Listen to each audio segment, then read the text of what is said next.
Buenas tardes, arquitectas, compañeros. Somos el grupo 4 y vamos a exponer sobre la forma acústica arquitectónica del Teatro Festival de Chichester. Siguiente. El arquitecto fue Howard Tompkins en el año 2014, ubicado en Chichester, Reino Unido. Siguiente. Análisis de los fenómenos acústicos del proyecto arquitectónico. Siguiente. Respecto al eco tenemos dos autores. Uno es Hugo C. Longini con Bruno Turra y el otro es Anthony Carrion Iceberg. Nos dice que, que el eco es una vibración transitoria excitada por un pulso sonoro de corta duración entre dos paredes reflectantes sonoras paralelas. Como podemos ver en los cortes, el emisor emite una onda original y es devuelta como onda reflejada. Siguiente. Respecto a la resonancia, tenemos dos autores. Uno es Homo Yerse y el otro es Jorge Lina, que nos dice que este fenómeno ocurre como consecuencia de reflexiones sucesivas en superficies opuestas cercanas. Como podemos ver, tenemos al emisor y emite unas reflexiones, ¿no? Siguiente. En reverberación tenemos dos autores, uno es Salesa y el otro es Anthony Carrion Iceberg, que nos dice que la reverberación se produce cuando tanto la onda sonora emitida como la reflejada por el impacto de esta en un obstáculo se superponen. Como podemos ver en el corte, este sonido se dispersa por toda la sala. Siguiente. Teoría de la forma acústica arquitectónica. Aquí hemos analizado dos autores. El primero es Antonio Carrión Isbert, el segundo es Eduardo Mayorga Navarro. En cuanto a Carrión, como primer punto se tiene los parámetros acústicos básicos, en donde me dice que existen 6 parámetros acústicos a partir de los cuales es posible representar la calidad acústica de una sala de concierto mediante un único valor numérico. Y en cuanto a, siguiente, en cuanto a volumen de la sala y número de asientos, en relación a lo que es el tiempo de reverberación, se tiene dos autores. Mayorga, que me dice que la disposición de las sillas debe ser muy importante y como complemento de las sillas el tapizado. Y Carrión me dice que por asiento se debe usar 0.5 metros cuadrados, así como también, una vez fijado el ambiente y el aforo, se calcula el volumen para el tiempo de reverberación, que debe estar entre 1.8 y 2 segundos. Siguiente. Forma de la sala. Aquí también tenemos dos autores. Mayorga me dice que tiene 8 formas de salas. En cuanto a la forma hexagonal alargada, me dice que es una combinación de la forma de abanico y abanico invertido. Presenta las ventajas visuales, aforo y acústica de la forma de abanico. Carrió me dice que tiene 3 tipos de diseño. La sala estrecha de planta rectangular, la utilización de paneles reflectantes, la distribución de los asientos en diversas zonas a diferente nivel. Siguiente. Visuales. Aquí se tiene dos autores. El sonido que llega al espectador no debe ser obstruido por el que está delante suyo. Eso me dice Carrión. Y en cuanto a la pendiente de los anfiteatros, debe ser de 35 grados. Mayorga me dice que todos los espectadores deben observar sin obstáculo la boca del escenario. Las visuales son deficientes en la parte posterior y en los balcones. Siguiente. En cuanto a anfiteatros y balcones, solo tenemos a Carrión, y Carrión me dice que el ángulo de visión desde la parte posterior no debe ser inferior a 45 grados. Siguiente. En cuanto a materiales, tenemos dos autores. Carrión me dice que deben ser materiales reflectantes, así como también me dice que los materiales ideales es el hormigón macizo, hormigón revestido de yeso y ladrillo revestido con yeso. Y esto, Navarro me dice que en cuanto a materiales considera las placas de yeso, chapas metálicas e incluso ladrillos de barro. Siguiente. En cuanto a la sonoridad, tenemos también dos autores, y Carrión me dice que a mayor distancia del escenario al público, el sonido directo se pierde. Y Mayorga da como clara definición al teatro de Epidauro, ya que me dice que presenta una excelente acústica debido a que el sonido directo era reforzado por las primeras reflexiones generadas por el piso de mármol de la orquesta. Siguiente. Distancia. Solo tenemos a Carrión y me dice que ningún espectador ubicado en la platea debe encontrarse a más de 30 metros del escenario y en caso de los anfiteatros puede llegar a una distancia de 40 metros. Siguiente. En cuanto a la eliminación de coloración tonales, de coloraciones tonales, ecos y focalizaciones del sonido, me dice que la coloración tonal producida por las superficies planas y lisas, ya que el sonido reflejado adquiere cierta dureza. Siguiente.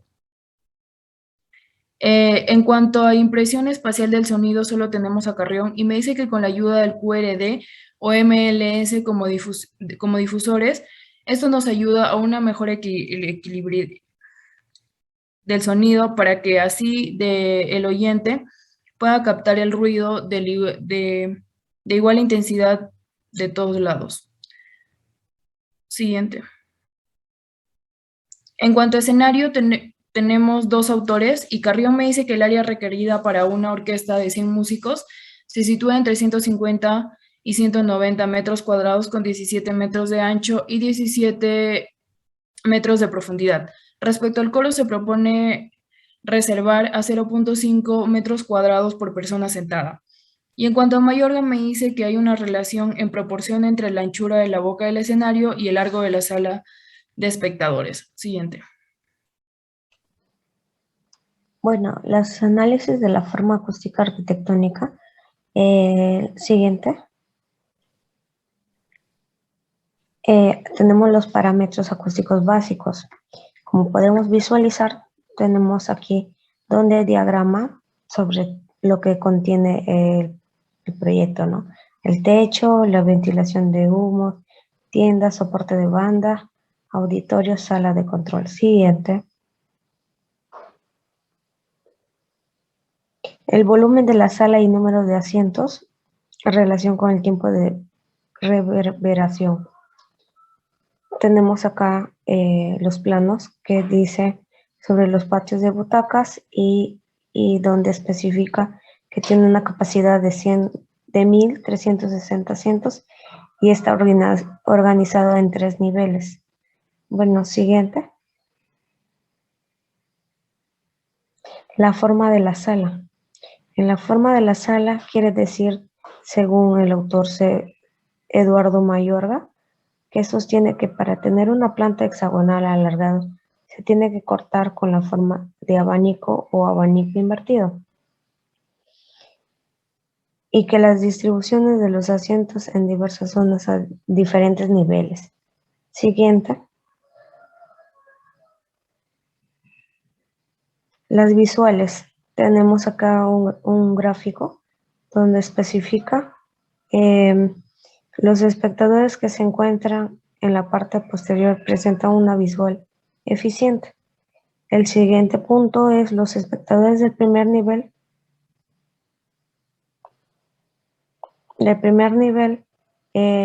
Sí permiten el paso de la visual de los espectadores del segundo nivel de asientos. Y bueno, el tercero es presencia del suelo inclinado a un promedio de 35 grados. Bueno, el siguiente. Los anfiteatros y balcones. Tenemos acá el escenario, el control de focos, ¿no? Y bueno, eso se presencia balcones en el teatro de Chichester, pero sí se puede ver claramente los dos niveles de asientos, ¿no? Que son las filas superiores y las filas bajas, ¿no? Siguiente, por favor. Los materiales. Aquí los materiales especifican los dos autores, ¿no? El material predominante del teatro es el hormigón. Y bueno, la elevada rigidez que se puede alcanzar con el hormigón se traduce en un excelente grado de aislamiento acústico en bajas frecuencias. Y bueno, acá se especifica sobre las butacas y bueno, el hormigón que se utiliza, ¿no? En las paredes. El siguiente, por favor. La sonoridad. Bueno, acá tenemos la reflexión, la reverberación y la resonancia, ¿no? Especificando en el plano que tenemos, ¿no? Bueno, acá se ve el sonido directo, la fuente y lo que escuchan los que visualizan, ¿no?, el escenario. Siguiente.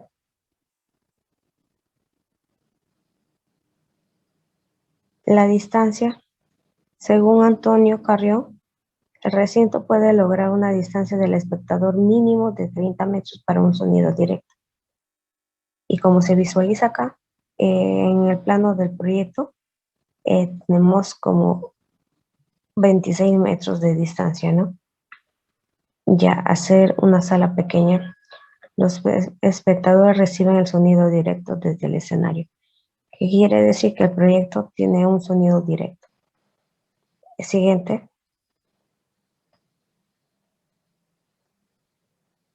La eliminación de coloraciones totales, ecos y focalizaciones del sonido.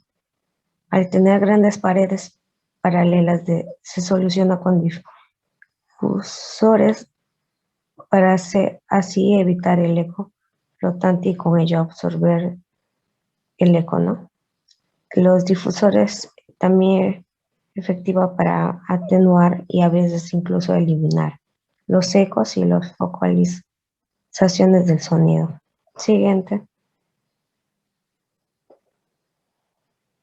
El escenario es la concha acústica, la inclinación en la cubierta, los reflectores y bueno, se necesita 1.5 metros cuadrados por persona en el escenario. Y bueno, acá tenemos una diagramación de cómo está, ¿no?, el proyecto, que con sus flechas indicando, ¿no?, cada uno de estos puntos. Siguiente.